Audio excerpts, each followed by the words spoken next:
everyone, and welcome back to another movie of the week. The movie of this week was Simple Favor from 2018, so you haven't watched it now.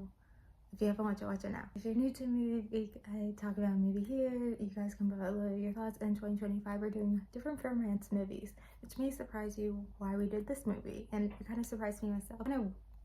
Before I watched the movie, and I kind of talked about it a little bit in my last video, I was like, why did I pick this? And I picked the list probably over a year ago, so I kind of forgot the reasoning. Now watching it, I kind of understand a little bit about why I did it. So here in Movie of the Week, I try to do all different types of movies, and although this year has a theme of romance movies, there's so much different types of romance genres and stuff, and so they're not all just rom-coms. There's dramas too, and I think there's a couple thrillers on this list, and this is a thriller. And romance is not just romance. It's not going on a nice date. Romance, we're talking about romance here. It's all about relationships, and not platonic relationship, but relationships.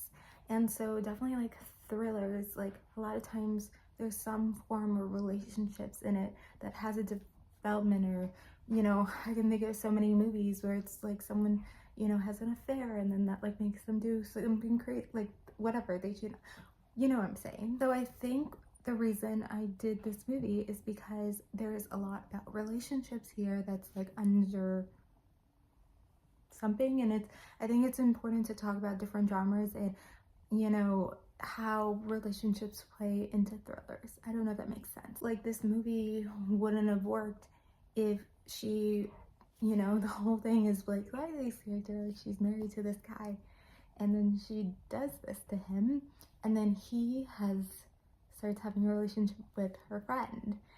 So something about relationships where if they didn't have these relationships in this movie, then this movie wouldn't work. And there was a lot of deceivement between the relationships, and even Blake Lively and Andrew Kendrick's relationship, there was something more than friendship there. And so it was just a lot of twisting with that I think it's important to call out how those relationships work, and they're not always a lovey-dovey relationships, and they're not so dramatic relationships, because in drama romance movies, a lot of times it is focused on relationships. If you think about 500 Days of Summer that we did, the relationship isn't the focal point, but they're important to the story, because the story wouldn't have worked without the relationship. So that's why we did a movie of the week. But first, if we just kind of analyze the movie, they are doing a second movie, and it's something where I felt it was good the first time I watched it. The second time I watched it, I don't know, and I feel I don't know, sometimes with thrillers, when you know what's gonna happen, it just doesn't hit the same the second time, because you're already expecting twists and stuff. And when you think about it, the twin sister thing is used kind of a lot.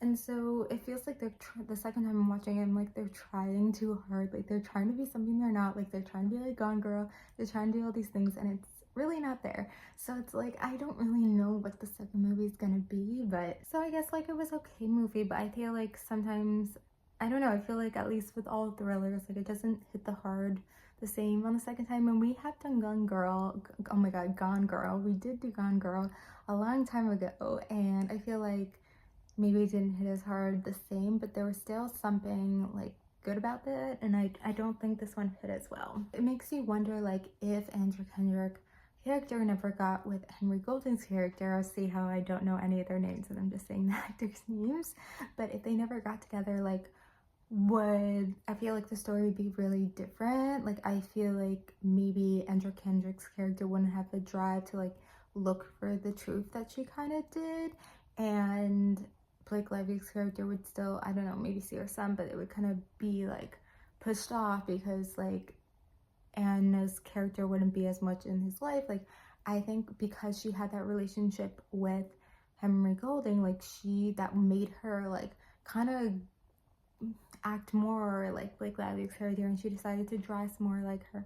And I think that's what made her try to really look for the truth. And I don't know, I don't think I don't know if Henry Golding's character actually loved Andrew Kendrick. I mean, it was so fast, it felt so fast watching it, especially this time. I don't remember the first time that they got together, and then she moved in. It just felt really fast. And Andrew Kendrick and Blake Lively's relationship was very interesting, and they purposely made it where it's like they're more than friends, but it's like not really said, and then they had a scene where they kiss. So like they were trying to play with the different type of relationships here, because that's what makes the story, is different type of relationships, and those relationships are based off who the person is and their backstory and their purpose and all this stuff. So I guess I don't have much else to say, but it's very different than the movies that we've done this year. Like, we've done some rom-coms, we've done some romantic dramas, and this was a thriller, and we have a few more thrillers, so I'm gonna be interesting to kind of compare this with like the future thrillers we have, if it kind of felt the same, where it's like really like the thriller is pushing the story, but the relationships within the story is, you know, forces the thrillerness, and that the thriller wouldn't be there and the story wouldn't be there if it didn't have these types of relationships. Hopefully that kind of answered why we did it for movie of the week. I don't really know, but you know, if comment below if you feel like I should have not done it this year, and if you have something to say or something to add. But I'm gonna kind of end it here, so thank you guys for watching. And the movie for next week is Blended from 2014, so comment below your thoughts about A Simple Favor, and then watch Blended for next week. Thank you guys for watching. Like, comment, subscribe, and bye.